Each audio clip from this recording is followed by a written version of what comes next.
Dinora Quetzalco, pintora y escultora.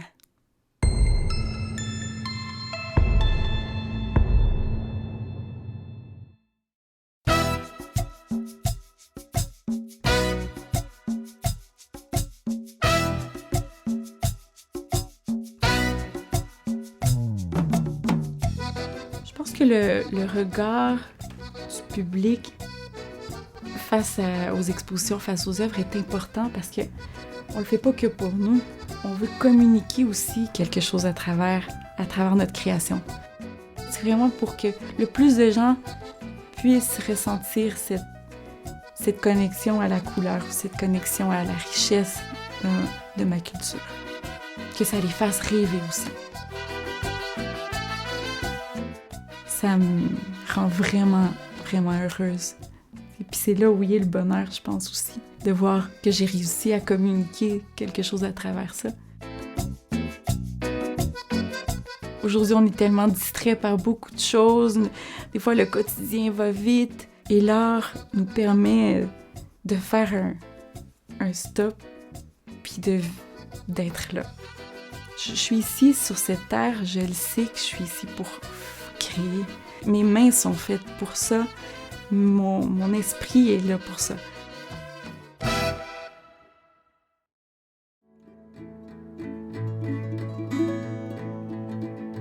Ouais, donc moi, je suis mexicaine. Je suis née dans la ville de Puebla, à 2 heures au sud de la capitale, donc de la ville de Mexico. C'était une enfance qui était magique. L'imagination n'avait pas de limite chez mes grands-parents, là où on habitait. Nous, on était 4 enfants. J'ai ma grande sœur, mes 2 frères jumeaux. Mon enfance au Mexique a été très marquante dans mon imaginaire, dans ma vie. C'est de la couleur partout, c'est de l'artisanat, des créatures imaginaires. Ma mère, c'est une figure aussi très marquante dans mon parcours. Elle faisait de la peinture aussi. Puis elle m'assoyait toujours sur ses genoux pour qu'on puisse faire du dessin avec elle. Elle nous parlait des grands artistes mexicains comme Frida, Diego, comme si c'était des super-héros. C'est ce que ma mère m'a transmis, ce goût, cette passion, ce rêve.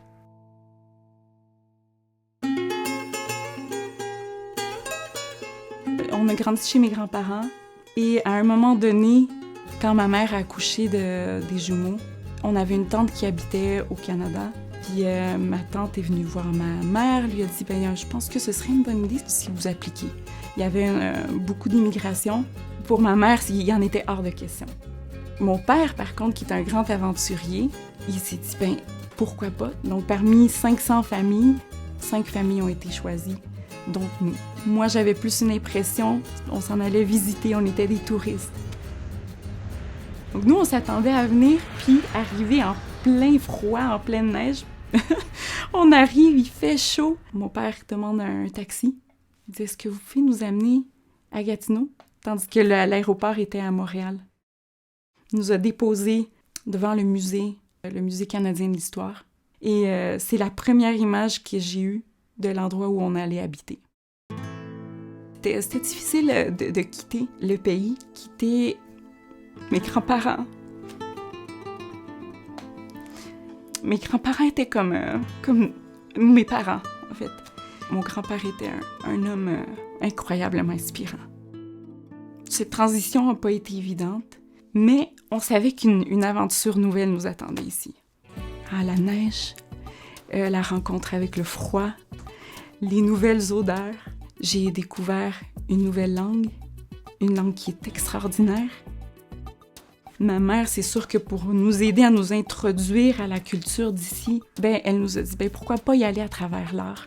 Je me rappelle, on rentrait à Axné au 7, après ça, on rentrait à la galerie Montcalm.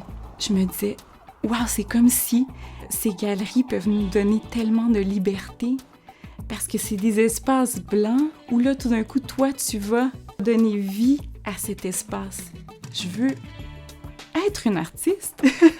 Je veux dire, je veux aussi, moi, créer, faire grandir un monde nouveau là-dedans, un monde qui n'existe pas.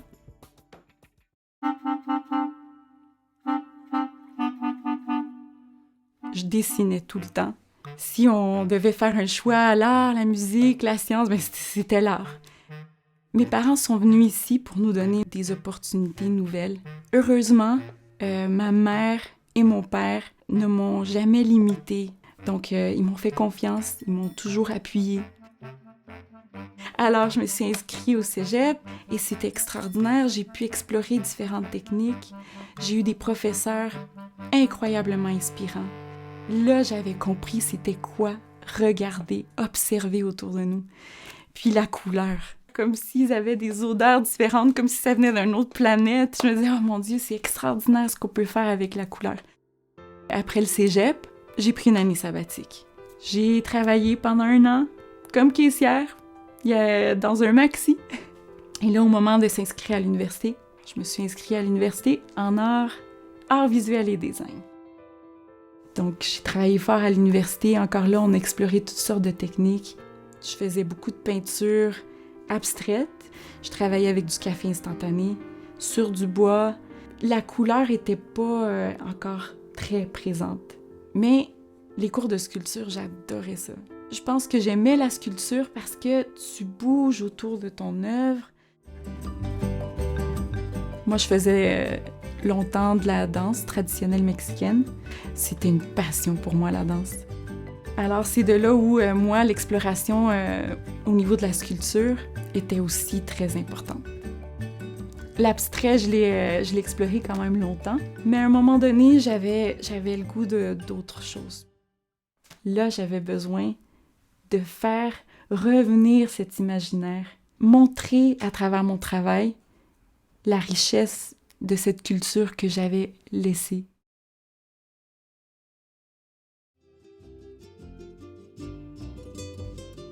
J'ai terminé mon bac en art en 2008.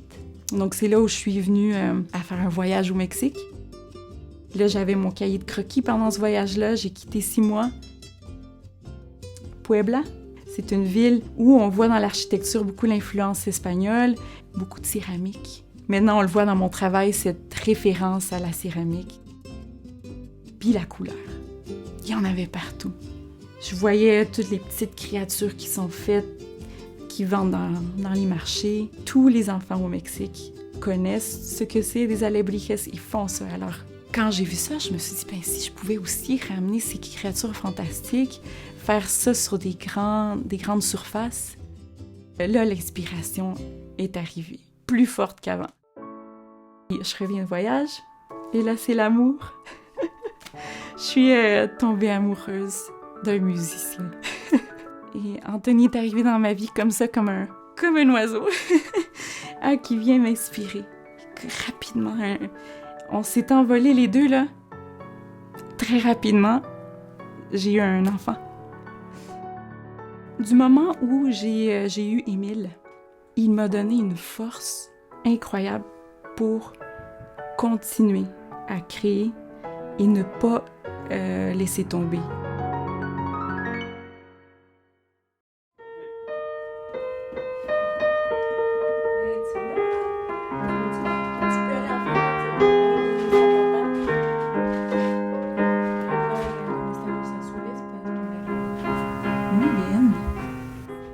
Mon garçon m'a donné cette propulsion où là, je me suis dit, ben, je le fais pour moi, je le fais pour lui, je le fais pour ma famille.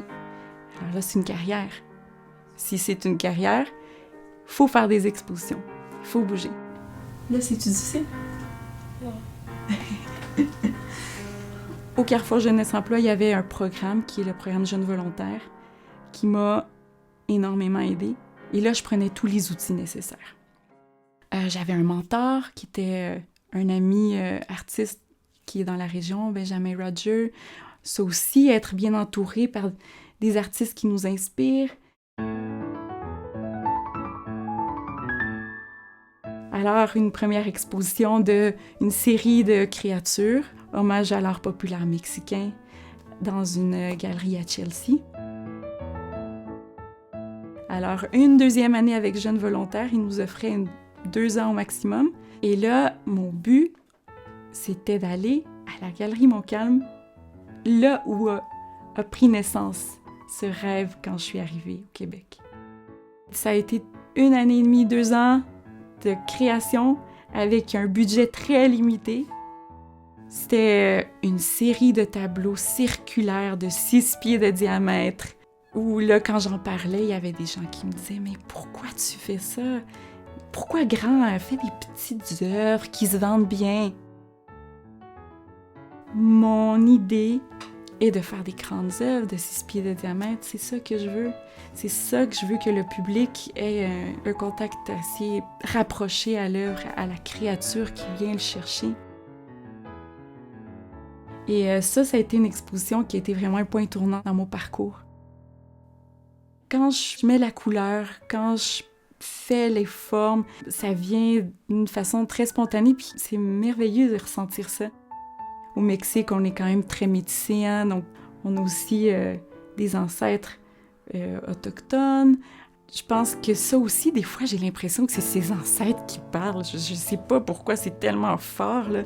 Je me ressens quasiment transportée dans les sites archéologiques au Mexique, sur les fresques, où t'as aussi les cavaliers aigles, les serpents emplumés.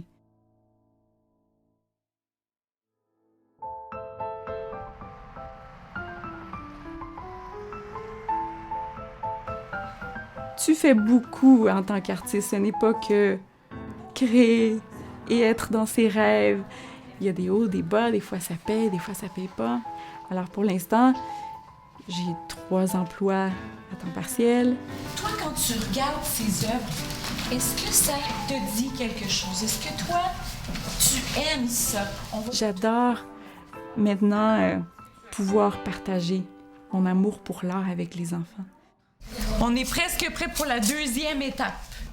On fait plusieurs étapes pour faire notre œuvre. Ils censurent pas, leur imaginaire est vif et ils peuvent dire beaucoup de choses sur ce qu'ils voient. Et à travers ce qu'ils font, ils viennent m'inspirer aussi. Puis là, t'as vu que les yeux, ils brillaient, là, ils étaient contents, là, ils repartent à l'école puis ils sont heureux. C'est toujours inspirant, hein?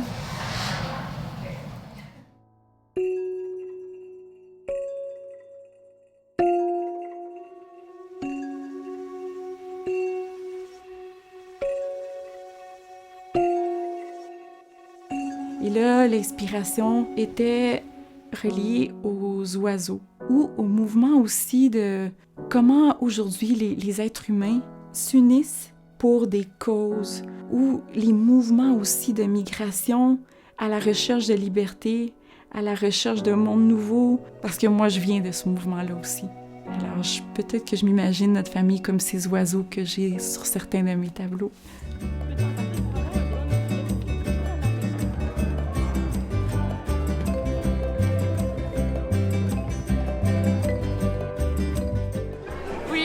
Dinora, une fois, parce qu'elle est bonne pour les mathématiques, pour les physiques. Je me dis, maman, est-ce que ça ne te dérange pas que je n'ai pas suivi un autre chemin comme pour faire de l'argent? Je lui dis, non. L'art, c'est plus important dans la vie. Tout le monde l'aime vraiment beaucoup. Merci. On est content de tout ce que tu as fait. Merci.